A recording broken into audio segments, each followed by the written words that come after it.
예약은 사흘 전에 했습니다. 서하연은 휴대폰을 손에 쥔 채 한참을 망설였습니다. 전화를 걸기 전 머릿속으로 물어볼 말을 순서대로 정리했습니다. 메뉴판에 흰 쌀밥과 계란말이가 있는지, 자리는 출입문에서 멀고 가급적 구석 쪽으로 잡을 수 있는지, 옆 테이블과 너무 가깝지 않은 곳이 있는지, 식사 시간에 배경음악이 크게 나오는지. 직원은 처음엔 당황한 듯 잠깐 말을 멈췄습니다. 네, 확인해 보겠습니다.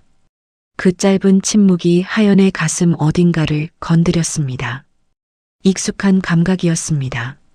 설명하기 전에 먼저 감지해야 하는 것. 상대방이 불편해하기 전에 미리 읽어야 하는 것. 하연은 그 기술을 오랜 시간에 걸쳐 몸으로 익혔습니다. 전화를 끊고 나서 그녀는 달력에 동그라미를 쳤습니다.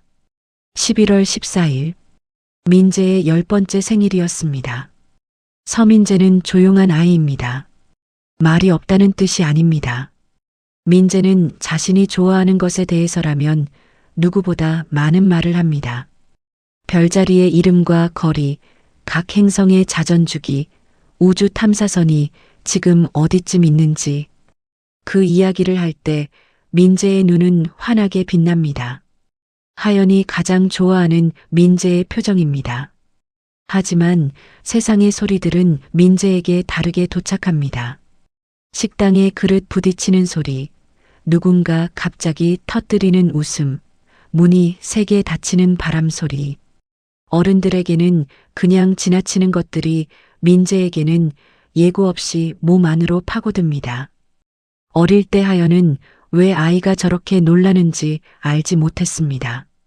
민재가 4살이 되던 해 소아정신건강의학과 의사는 차분한 목소리로 말했습니다. 자폐 스펙트럼 장애입니다.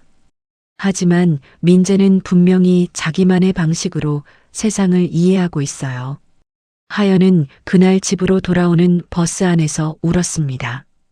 아이 몰래 창문 쪽으로 얼굴을 돌린 채로. 민재는 그 옆에서 작은 손으로 무릎이 공책에 뭔가를 열심히 그리고 있었습니다. 나중에 보니 태양계였습니다. 행성 크기까지 비례에 맞춰 그린 4살짜리의 태양계가 그때부터였습니다. 하연이 세상을 다르게 보기 시작한 것이 10번째 생일 저녁 서울 종로의 한 골목 안한 식당. 하연은 민재의 손을 잡고 식당 입구에 섰습니다. 안에서 흘러나오는 소리와 냄새를 먼저 살폈습니다. 오늘은 평일 저녁이라 손님이 많지 않을 거라 생각했습니다. 예약할 때 그 점도 확인했습니다. 민재야, 들어갈까? 민재는 대답 대신 하연의 손을 한번 꼭 쥐었습니다. 괜찮다는 신호였습니다. 두 사람만 아는 신호. 문을 열자마자 직원이 다가왔습니다. 젊은 여성이었는데 예약자 이름을 확인하면서 민재를 한번 훑어봤습니다. 아주 잠깐이었습니다. 하지만 하연은 그 시선의 무게를 정확히 알았습니다. 자리는 구석 쪽이었습니다. 창가와 벽 사이, 다른 테이블과 적당히 거리가 있는 곳. 요청대로였습니다. 그 점은 고마웠습니다. 민재는 의자에 앉아 메뉴판을 받아들었습니다. 읽는 것이 아니라 표지의 무늬를 손가락으로 천천히 따라 그렸습니다. 하연은 그 모습을 보면서 조용히 숨을 내쉬었습니다. 계란말이 있어요? 네, 있습니다. 그럼 그걸로 할게요. 공깃밥이랑. 주문을 마치고 하연은 가방에서 작은 꾸러미를 꺼냈습니다. 어젯밤에 싸두었던 것입니다. 민재가 좋아하는 우주 그림이 그려진 머그컵 하나와 손편지.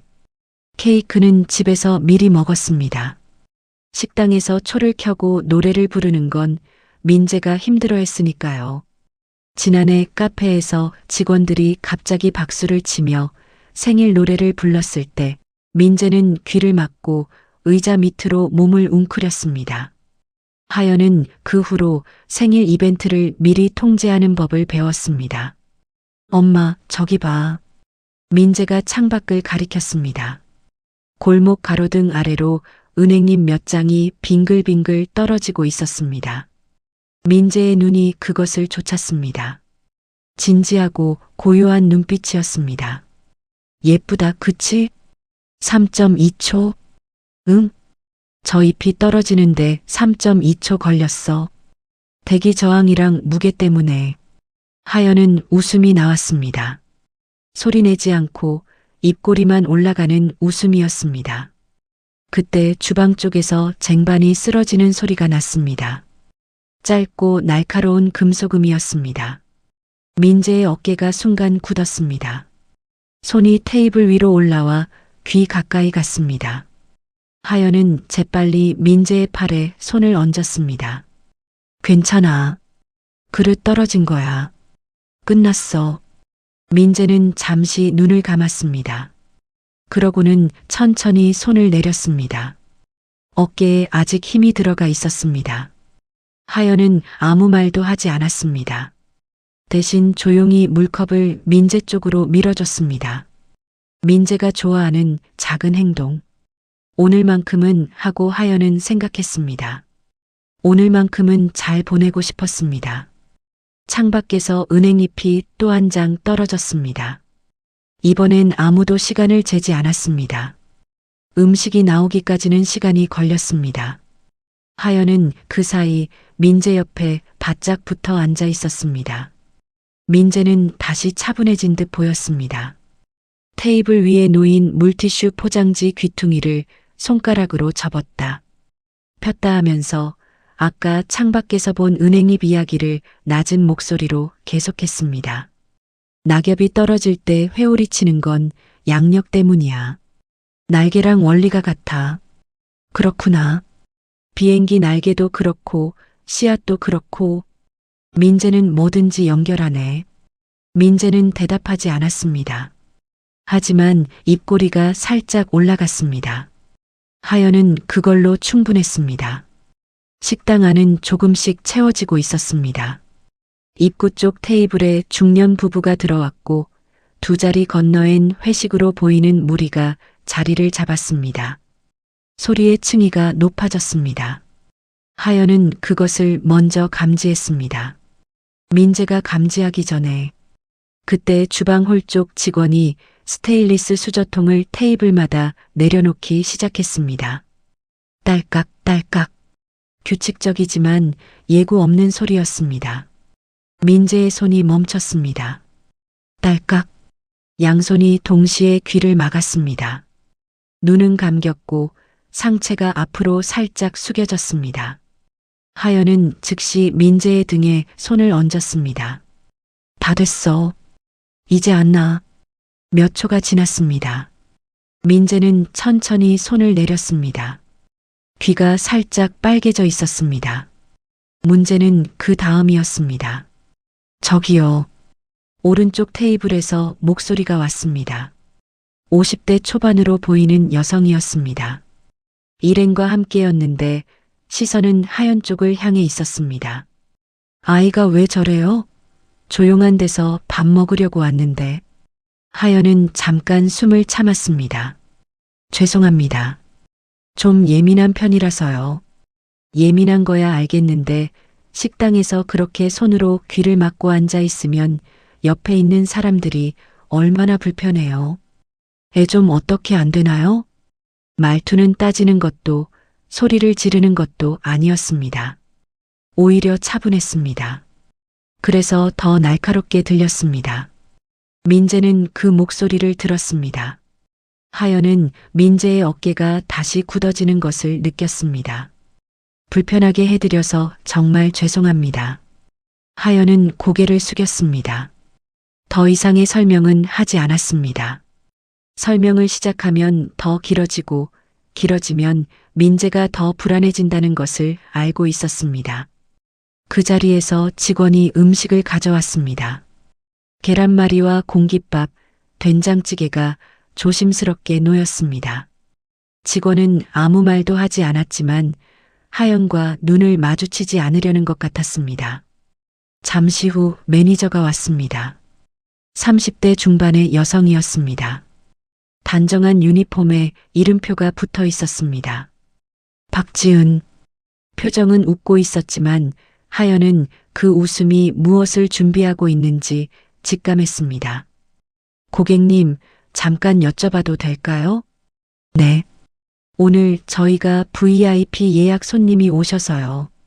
이쪽 구역 자리를 써야 할 것 같거든요. 죄송하지만 안쪽으로 자리를 좀 옮겨드려도 될까요? 불편하시지 않도록 제가 잘 안내해 드릴게요. 목소리는 부드러웠습니다. 하연은 잠깐 그 말을 소화했습니다. 안쪽. 안쪽이라면 주방 가까운 쪽이었습니다. 소리가 더 많은 곳이었습니다. 저희가 예약할 때 이 자리 쪽으로 요청을 드렸었거든요. 아이가 낯선 소리에 예민해서 구석 자리가 필요해서요. 아, 네. 그건 저도 확인했는데요. 지금 상황이 좀 어렵다 보니까요. 안쪽은 주방 쪽 아닌가요? 거기 소리가 더 클 텐데. 최대한 조용한 곳으로 안내해 드릴게요. 지은의 목소리는 흔들리지 않았습니다. 하연의 말을 듣기는 했지만 받아들이지는 않는 목소리였습니다. 하연은 그 차이를 정확히 알았습니다. VIP 손님이 오신다고 하셨는데 저희가 예약한 건 사흘 전이에요. 그건 저도 죄송한데요. 사정이 생겨서요.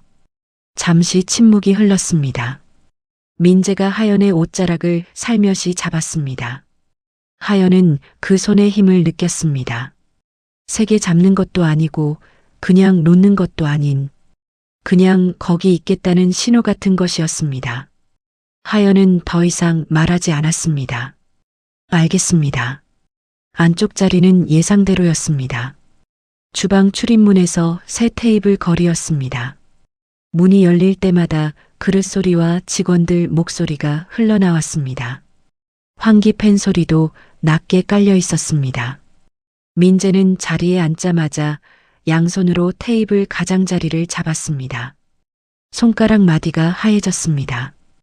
민재야, 괜찮아. 엄마 여기 있어. 싫어. 처음으로 나온 말이었습니다.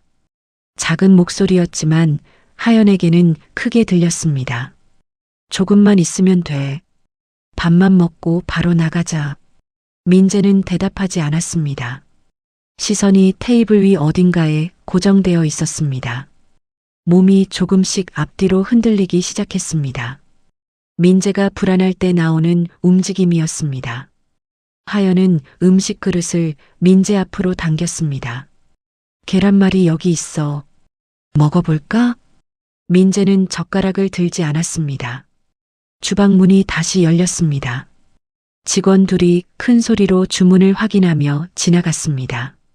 민재의 몸이 한 번 더 굳었습니다. 옆 테이블에서 시선이 느껴졌습니다. 하연은 그쪽을 보지 않았습니다. 보지 않아도 알 수 있었습니다. 불편하다는 시선, 왜 저러냐는 시선, 엄마가 왜 저냥 두냐는 시선. 하연은 밥숟가락을 들었습니다. 뭐라도 먹는 모습을 보여야 할 것 같았습니다. 정상적으로 보여야 할 것 같았습니다. 하지만 된장찌개 냄새가 코에 닿는 순간 식욕이 사라졌습니다. 오늘만큼은 이라고 생각했던 마음이 어디로 갔는지 찾을 수 없었습니다. 민재는 결국 계란말이를 반 조각 먹었습니다. 그것으로 충분했습니다. 하연은 남은 음식을 포장해달라고 하지 않았습니다. 그냥 계산을 했습니다. 생일 케이크 모양의 영수증 스티커가 계산서에 붙어 있었습니다. 식당 측의 작은 서비스였습니다. 하연은 그것을 잠깐 바라보다가 지갑 안에 넣었습니다. 밖으로 나오자 찬 공기가 얼굴에 닿았습니다. 민재는 골목 가로등 아래 서서 위를 올려다봤습니다. 엄마. 응? 저 별 뭔지 알아? 하연도 위를 올려다봤습니다. 서울 하늘이라 별은 잘 보이지 않았습니다.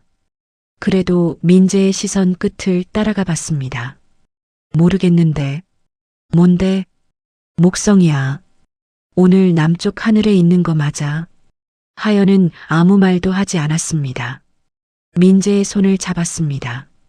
민재는 이번엔 먼저 손을 뿌리치지 않았습니다.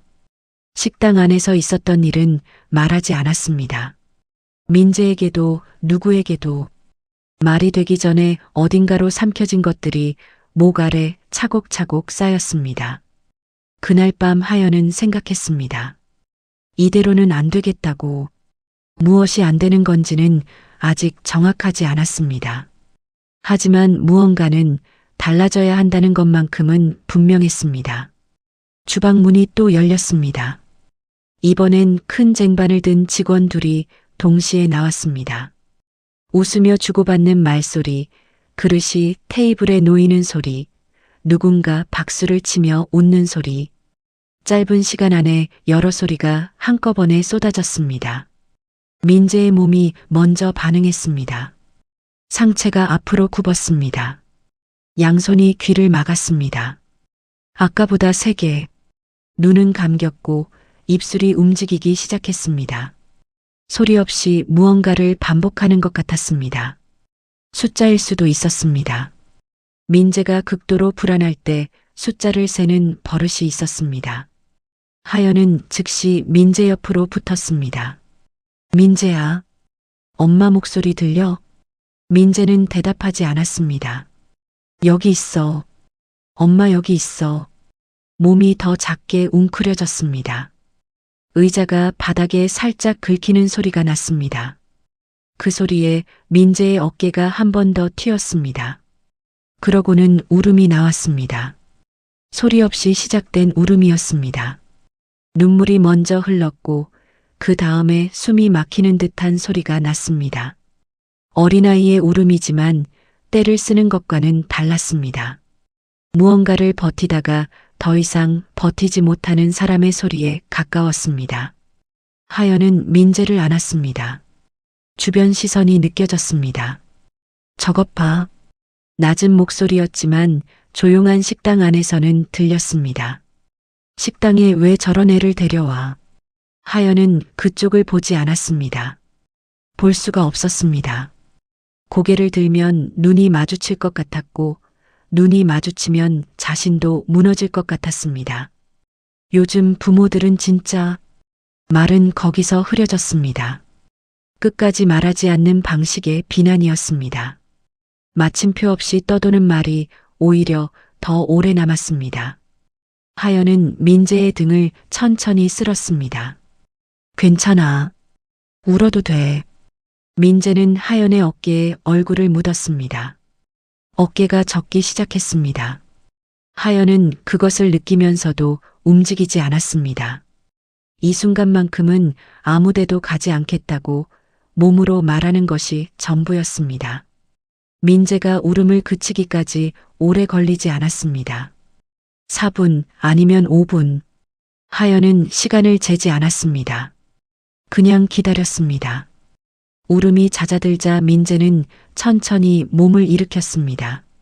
눈이 부어 있었습니다. 하연은 가방에서 물티슈를 꺼내 민재의 얼굴을 닦아줬습니다. 민재는 가만히 있었습니다. 목성? 하연이 물었습니다. 응? 목성은 다리 몇 개야? 민재가 잠깐 하연을 봤습니다. 95개. 많다. 이오, 유로파, 가니메데, 칼리스토가 제일 커. 갈릴레이가 발견해서 갈릴레이 위성이라고 해. 민재는 다 외우네. 민재는 대답하지 않았습니다. 하지만 호흡이 고르게 돌아오고 있었습니다. 하연은 그제야 숨을 내쉬었습니다. 소리 없이 계산을 마치고 나오는 길 하연의 다리가 조금 무거웠습니다. 피로 때문만은 아니었습니다. 오늘 아침 5시에 일어났습니다. 분식집 오픈 준비가 6시였습니다.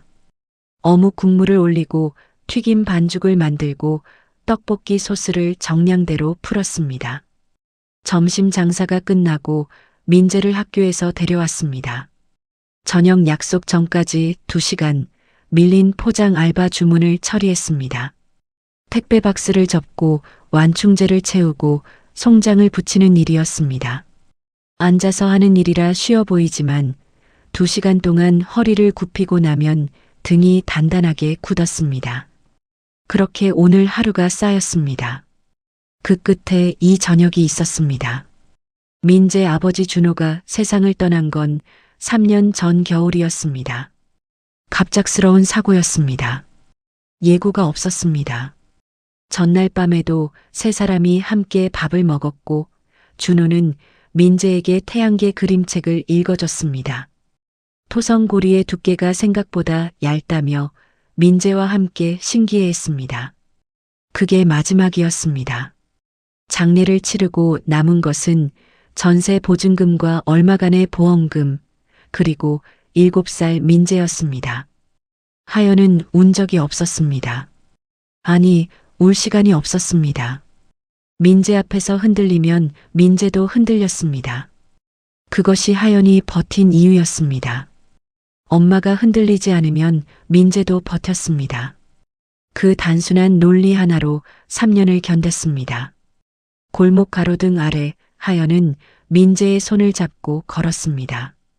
민재는 걸으면서도 하늘을 봤습니다. 그 옆에서 하연은 생각했습니다. 오늘 식당에서 아무도 물어보지 않았습니다. 왜 아이가 그러는지, 어떻게 해주면 되는지, 그냥 불편하다고 했습니다. 시끄럽다고 했습니다. 자리를 옮기라고 했습니다. 하연이 설명하려 했을 때 지은 매니저는 눈을 마주쳤지만 듣지 않았습니다. 옆 테이블 손님은 하연이 고개를 숙이자 돌아앉았습니다. 그것으로 끝이었습니다. 아무도 물어보지 않았습니다. 그 사실이 지금 이 골목에서 뒤늦게 무겁게 내려앉았습니다. 억울하다고 생각하면 안 된다고 하연은 자신에게 말해왔습니다. 원래 세상이 이렇다고, 다들 자기 사정이 있다고, 모르면 이해 못하는 게 당연하다고. 그 말들이 지금은 잘 들어맞지 않았습니다. 민재의 생일이었습니다. 사흘 전부터 준비했습니다. 전화로 자리를 확인했습니다. 메뉴를 확인했습니다. 케이크 대신 머그컵을 샀습니다. 노래 대신 편지를 썼습니다. 혹시 모를 상황에 대비해 이어폰도 챙겼습니다. 할 수 있는 것은 다 했습니다. 그래도 안 됐습니다. 준비를 아무리 해도 안 되는 순간이 있다는 걸 하연은 알고 있었습니다. 알고 있었는데도 오늘은 그것이 다르게 느껴졌습니다. 준비가 부족해서가 아니었습니다. 준비를 아무도 알아주지 않아서였습니다. 죄책감도 올라왔습니다. 민재에게 좋은 생일을 만들어주지 못했다는 것, 아이 앞에서 고개를 숙인 것, 자리를 옮겨야 했을 때 더 단호하게 말하지 못한 것, 그것들이 얇게 쌓였습니다. 억울함과 죄책감은 서로 반대 방향을 가리켰습니다. 그 사이에서 하연은 어느 쪽도 붙들지 못한 채 걸었습니다. 엄마, 민재가 불렀습니다. 응, 오늘 별 잘 보여. 하연은 위를 올려다봤습니다. 서울 하늘이었습니다. 별이 많지 않았습니다. 그래도 민재가 보인다고 하면 보이는 것이었습니다. 그러네. 내년 생일엔 교회로 나가면 더 잘 보여. 빛 공해가 없으니까. 하연은 잠깐 걸음을 멈췄습니다. 내년 생일. 민재는 이미 내년을 말하고 있었습니다. 오늘 식당에서 무슨 일이 있었는지 모르지 않겠지만 그래도 내년을 말하고 있었습니다. 하연은 다시 걸었습니다. 무언가 달라져야 한다고 어젯밤에도 생각했습니다. 오늘도 생각했습니다. 하지만 무엇이 어떻게 달라져야 하는지는 여전히 모호했습니다. 소리를 지를 수도 없었습니다. 누구를 탓할 수도 없었습니다. 그냥 이 자리에 있는 수밖에 없었습니다. 그렇지만 내년 생일이 있었습니다. 민재가 이미 말한 내년 생일이, 그것으로 오늘 밤은 걸을 수 있었습니다. 하연은 민재의 손을 조금 더 꽉 쥐었습니다. 민재는 뿌리치지 않았습니다. 골목 끝에서 바람이 불어왔습니다. 은행잎 몇 장이 발 앞을 지나갔습니다. 하연은 그것을 밟지 않으려고 한 걸음 옆으로 비켰습니다. 민재는 그것을 눈으로 쫓았습니다. 그러고는 작은 목소리로 말했습니다. 3.8초. 하연은 웃었습니다. 이번엔 소리가 났습니다. 골목을 빠져나오려는데 식당 문이 다시 열렸습니다. 하연은 그쪽을 보지 않으려 했습니다. 오늘 저녁 그 식당과는 이미 끝난 것 같았습니다. 더 엮이고 싶지 않았습니다. 민재의 손을 잡고 한 발 더 내디디려는 순간이었습니다. 저기요. 남자 목소리였습니다. 하연은 걸음을 멈췄습니다. 돌아보지 않았습니다. 혹시 서하연 씨 맞으신가요? 그 이름이 나왔을 때 하연은 그제야 뒤를 돌았습니다. 40대 초반으로 보이는 남자였습니다. 코트를 걸치고 있었고 안에는 넥타이가 느슨하게 매여 있었습니다. 퇴근길처럼 보였습니다. 얼굴은 어딘가 낯이 익었습니다. 하연은 기억을 더듬었습니다. 오성호 씨? 남자가 고개를 끄덕였습니다. 오성호. 2년 전 민재가 다니던 어린이집 상담 자리에서 만났습니다. 그쪽도 아이를 데리고 온 아버지였습니다. 같은 시간대에 상담이 잡혀 있었고 대기실에서 잠깐 이야기를 나눴습니다. 민재가 성호의 아이에게 목성 이야기를 한 것을 기억합니다. 성호의 아이가 신기하다는 표정으로 들었던 것도 기억합니다. 그게 전부였습니다. 연락처를 주고받지도 않았습니다. 기억하시는군요. 네. 어떻게? 여기 식당이 본사 근처예요. 자주 오거든요. 성우가 잠깐 말을 골랐습니다. 오늘 안에서 봤습니다. 처음엔 확신이 안 서서 그냥 있었는데 하연은 그 말이 무엇을 의미하는지 바로 알았습니다. 안에서 봤다는 것은 오늘 있었던 일을 봤다는 것이었습니다. 민재도 있었군요. 성우가 민재를 내려다봤습니다. 민재는 성우를 보지 않았습니다. 시선은 여전히 하늘 어딘가에 있었습니다. 목성 좋아하는 거 아직도 기억해요. 셋은 골목 끝 편의점 앞 벤치에 앉았습니다. 민재는 성우가 사준 따뜻한 코코아를 두 손으로 감쌌습니다. 마시지는 않고 그냥 온기를 느끼는 것 같았습니다. 하연은 그 옆에서 종이컵 커피를 들고 있었습니다. 성우가 먼저 말했습니다. 안에서 자리 옮기는 거 봤어요. 방 매니저가 그렇게 했군요. 괜찮습니다. 그쪽도 사정이 있었겠죠. 사흘 전에 예약하셨다고요? 하연은 대답하지 않았습니다. 성우는 잠시 기다렸습니다. 재촉하지 않았습니다. 그 기다림이 이상했습니다. 하연은 오늘 저녁 내내 말을 해도 닿지 않는 기분이었습니다. 설명해도 듣지 않는 사람들 사이에서 점점 더 작은 목소리가 됐습니다. 그런데 지금 이 사람은 그냥 기다리고 있었습니다. 아무것도 요구하지 않고 그것이 문을 열었습니다. 민재 생일이었어요. 하연은 자신이 말을 꺼냈다는 것을 알아챘습니다. 멈추려고 했습니다. 하지만 멈춰지지 않았습니다. 10번째 생일인데 케이크도 식당에서 못 시켜요. 노래 부르면 민재가 힘들어해서. 그래서 집에서 미리 했고 거기서 그냥 밥만 먹으려고 했는데 목소리가 흔들렸습니다. 하연은 그것을 느끼고 한번 멈췄습니다. 사흘 전에 전화로 다 확인했어요. 자리도 메뉴도. 민재가 낯선 곳에서 힘들어하니까. 근데 막상 가니까 눈치를 주고 자리를 옮기라고 하고 주변에서는 애가 왜 저러냐고 입술을 깨물었습니다. 저는 민원 넣으러 온 게 아니에요. 그냥 아이 생일을 조금이라도 특별하게 해주고 싶었을 뿐이에요.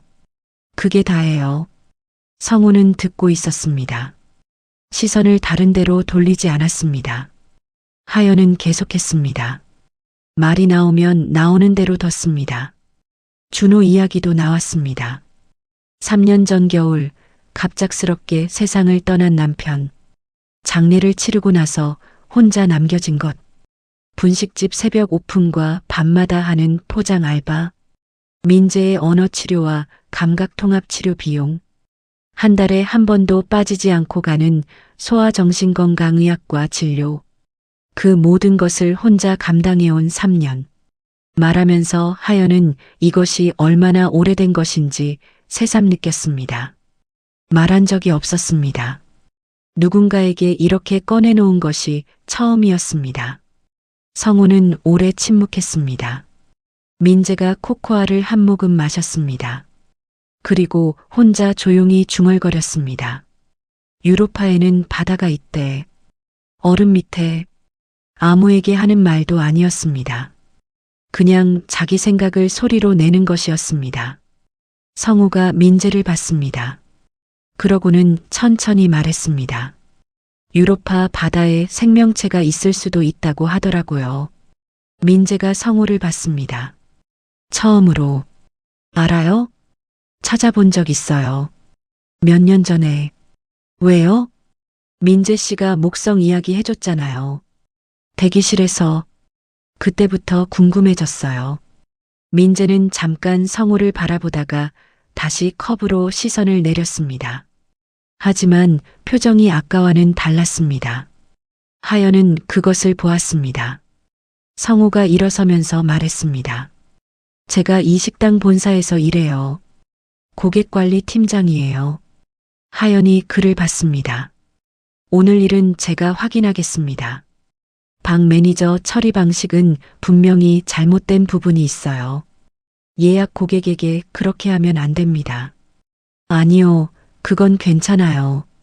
그분도 사정이 있었겠죠. 사정이 있어도 방법은 있었을 거예요. 성우의 목소리는 부드러웠지만 단호했습니다. 하연 씨가 잘못한 게 없어요.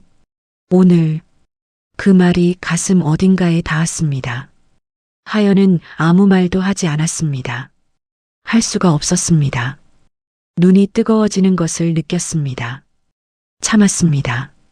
민재 앞에서는 참는 것이 습관이 되어 있었습니다. 하연 씨가 잘못한 게 없어요. 성우는 같은 말을 반복하지 않았습니다. 한 번으로 충분하다는 것을 아는 사람처럼. 하연은 고개를 한번 끄덕였습니다. 말 대신이었습니다. 헤어지면서 성우가 민재에게 물었습니다. 다음에 목성 이야기 더 해줄 수 있어요? 민재는 잠시 생각하는 것 같았습니다. 위성이 95개라서 오래 걸려요. 천천히 해줘도 돼요. 민재는 대답하지 않았습니다. 하지만 발걸음을 옮기면서 작게 말했습니다. 2호부터 할게요.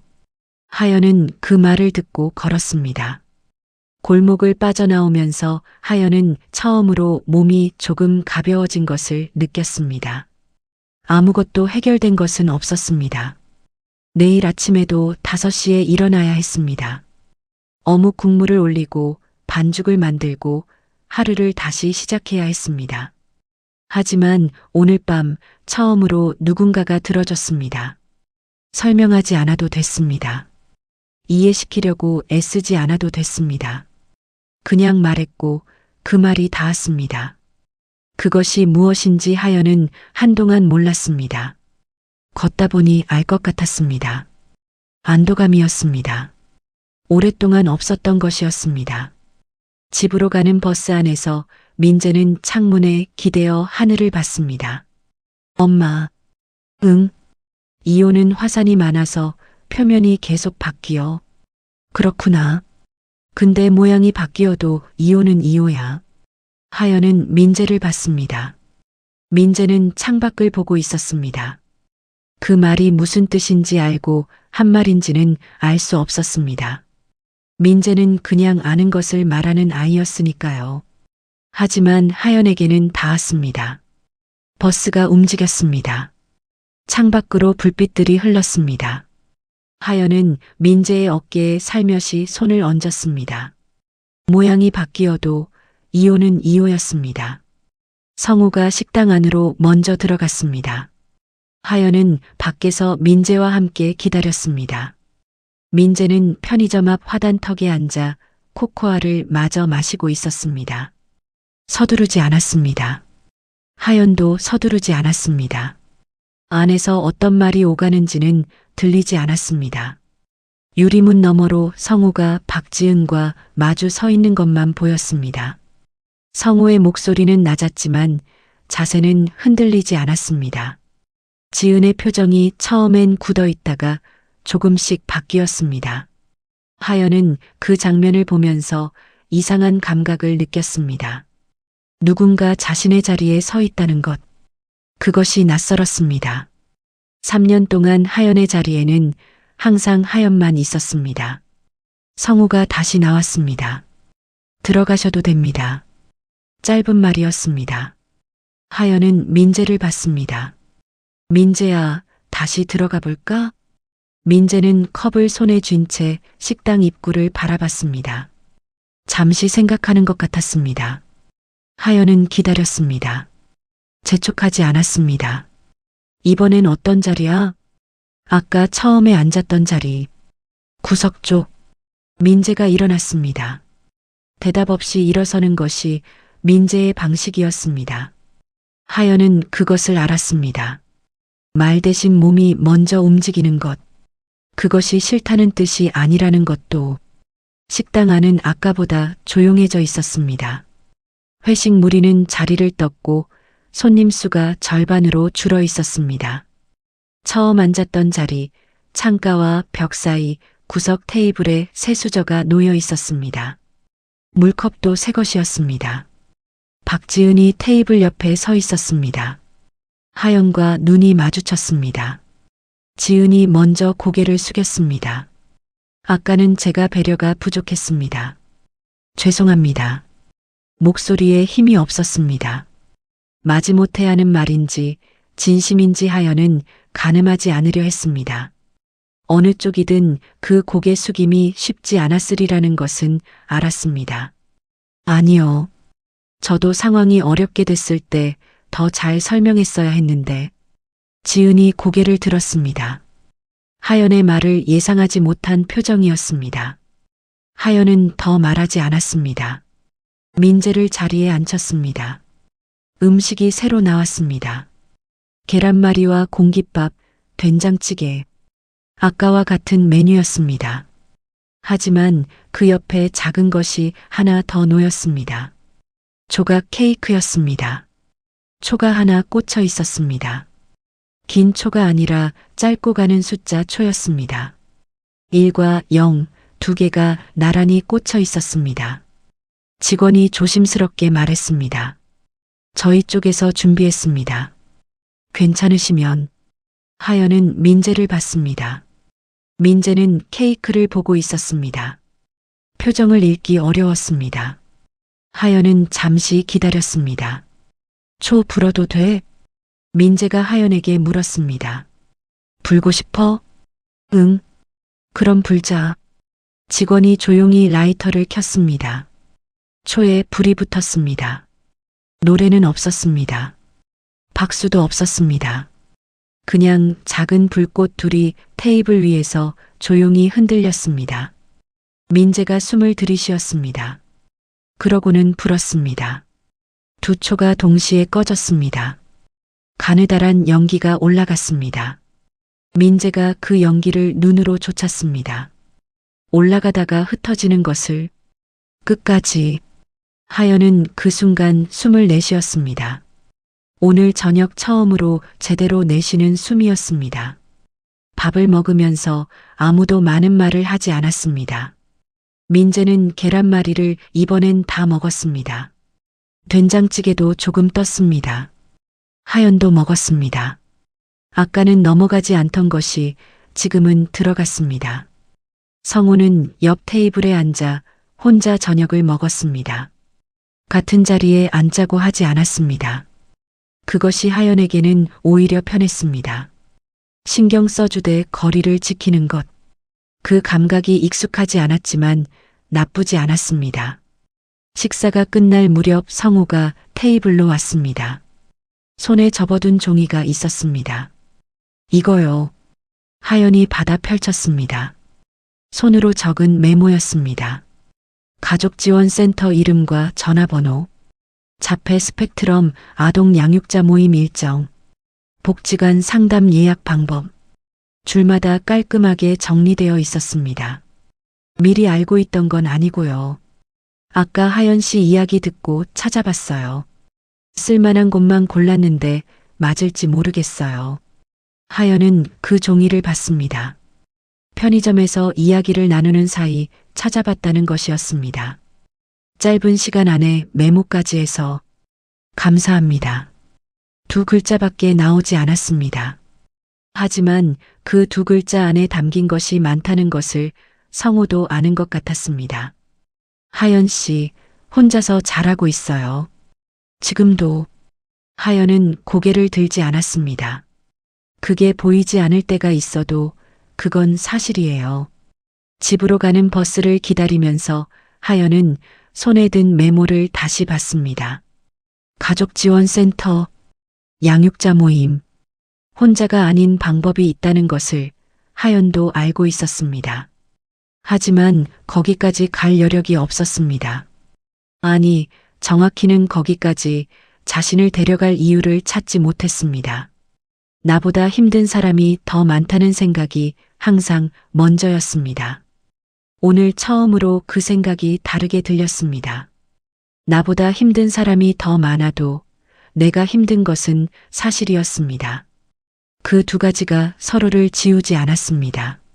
하연은 메모를 가방 안쪽 주머니에 넣었습니다. 잃어버리지 않을 자리에. 버스가 왔습니다. 민재가 먼저 올라탔습니다. 창가 자리를 골라 앉았습니다. 하연이 옆에 앉았습니다. 버스가 출발했습니다. 서울 밤거리가 창밖으로 흘렀습니다. 가게 불빛, 가로등, 건너편 아파트 창문들. 민재가 말했습니다. 엄마, 오늘 생일 케이크 먹었어. 응, 먹었네. 초도 불었어. 그랬지. 민재가 잠시 창밖을 보다가 말했습니다. 좋았어. 하연은 그 말을 들었습니다. 좋았어. 민재가 오늘을 좋았다고 했습니다. 식당에서 울었고 자리를 옮겼고 낯선 소리에 몸이 굳었던 날을 그래도 좋았다고 했습니다. 하연의 눈이 뜨거워졌습니다. 이번엔 참지 않았습니다. 창문 쪽으로 얼굴을 살짝 돌렸습니다. 눈물이 한 줄 흘렀습니다. 소리 없이 3년 전 이 버스에서도 이렇게 울었습니다. 그때는 민재 몰래 다 잃은 것 같아서, 지금은 민재 옆에서 아직 있는 것들이 보여서 같은 버스였지만 다른 밤이었습니다. 집에 돌아와 민재를 재우고 나서 하연은 부엌 불을 켰습니다. 내일 아침 오픈 준비 때문에 미리 챙겨둘 것이 있었습니다. 어묵 국물 재료, 튀김 반죽, 떡볶이 소스. 손이 자연스럽게 움직였습니다. 일하면서 하연은 오늘 하루를 생각했습니다. 잘된 것과 안 된 것이 섞인 하루였습니다. 완벽하지 않았습니다.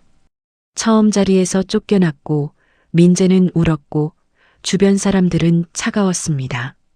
그 사실은 달라지지 않았습니다. 하지만 버텼습니다. 혼자서 끝까지 쓰러지지 않고 아이 옆에 있었습니다. 자리를 옮기면서도 민재의 등에 손을 얹었습니다. 울음이 멎을 때까지 기다렸습니다. 목성 위성 이야기를 들었습니다. 그리고 결국 초를 불었습니다. 그것이 오늘의 전부였습니다. 그것이 충분했습니다. 하연은 냉장고 문에 메모를 붙였습니다. 성우가 손으로 적어준 종이였습니다. 내일 당장 전화하지 않아도 됐습니다. 하지만 거기 붙여두면 볼 때마다 생각날 것 같았습니다. 혼자가 아닌 방법이 있다는 것을. 불을 껐습니다. 복도를 걸어 민재 방문 앞에 잠깐 섰습니다. 안에서 고른 숨소리가 들렸습니다. 자고 있었습니다. 하연은 문을 살짝 열었습니다. 닫지 않고 조금만 열어뒀습니다. 민재가 밤에 깰 때 덜 낯설도록. 자기 방으로 돌아가면서 하연은 생각했습니다. 내일도 5시에 일어날 것입니다. 어묵 국물을 올리고 반죽을 만들 것입니다. 분식집 문을 열고 하루를 시작할 것입니다. 달라지는 것은 없을지도 모릅니다. 하지만 걷는 속도는 조금 달라질 것 같았습니다. 남의 시선에 맞추는 속도가 아니라 민재와 함께 가는 속도. 민재가 은행잎 낙하 시간을 재고 목성 위성 이름을 하나씩 말하고 유로파 얼음 및 바다를 상상하는 그 속도. 느려도 됐습니다. 그 속도로 살면 됐습니다. 하연은 자리에 누웠습니다. 눈을 감기 전 창밖을 봤습니다. 서울 하늘이었습니다. 별이 많지 않았습니다. 그래도 민재가 보인다고 하면 보이는 것이었습니다. 눈을 감았습니다. 오늘 하루가 그렇게 끝났습니다.